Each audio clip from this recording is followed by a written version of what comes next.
Hello everyone, my name is Ray, psychiatric mental health nurse practitioner. So today we're going to be talking about grief versus depression and how it affects us. If you like the content today, subscribe and hit the notification bell so you would know each week when I drop a new video.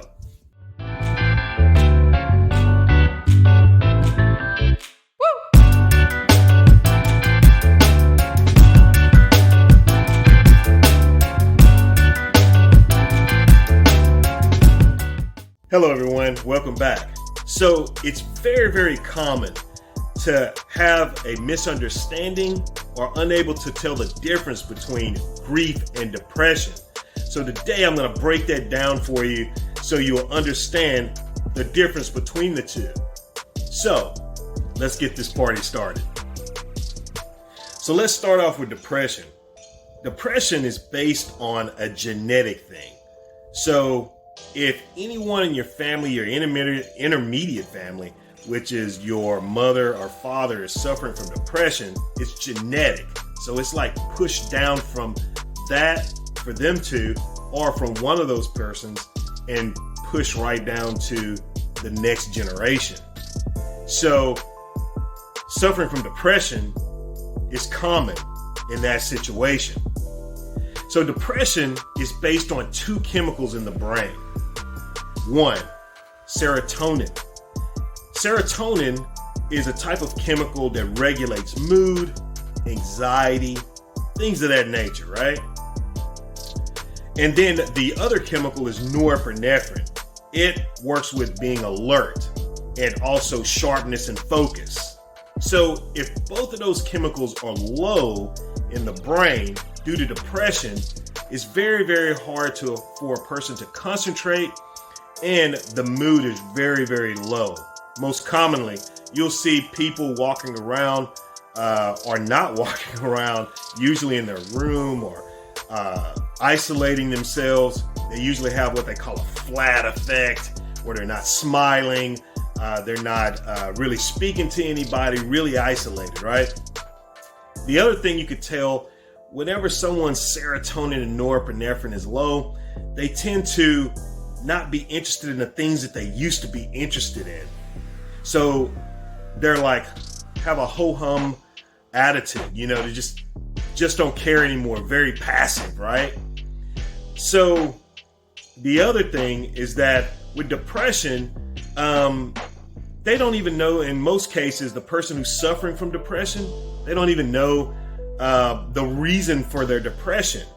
Again, it can be due to a loss, but they may have this for a long period.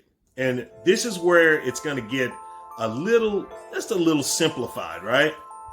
So in grief, when someone's grieving, usually a person will grieve about 2 months, right? So when they grieve, they eventually get over it.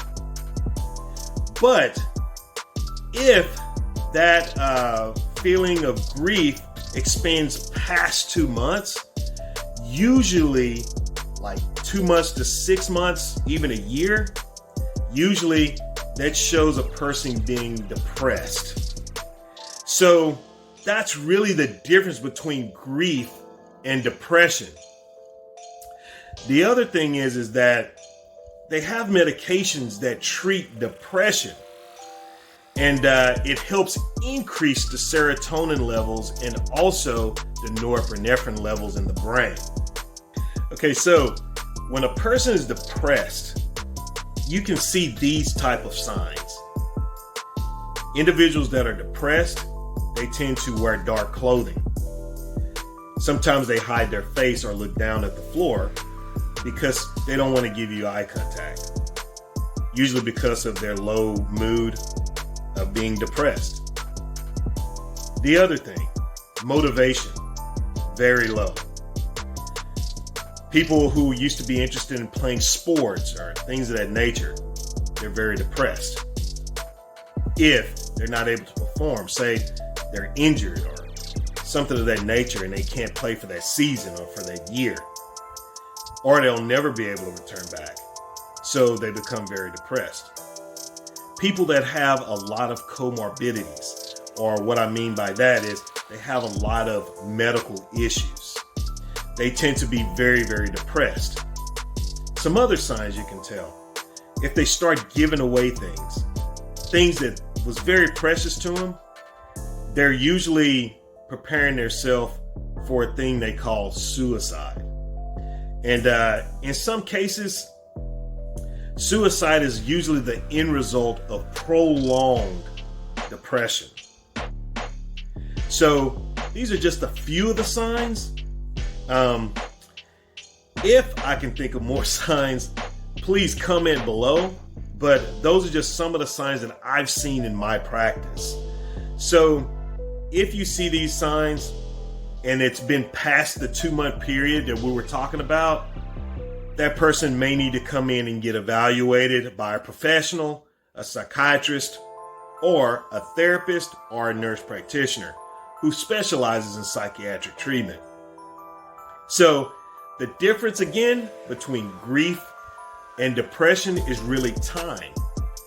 If that person just had a significant loss and it's been within a 2-month period, usually they're grieving.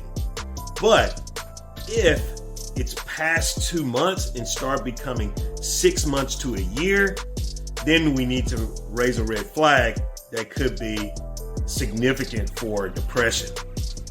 So I hope this content helped everyone understand the difference between grieving and depression.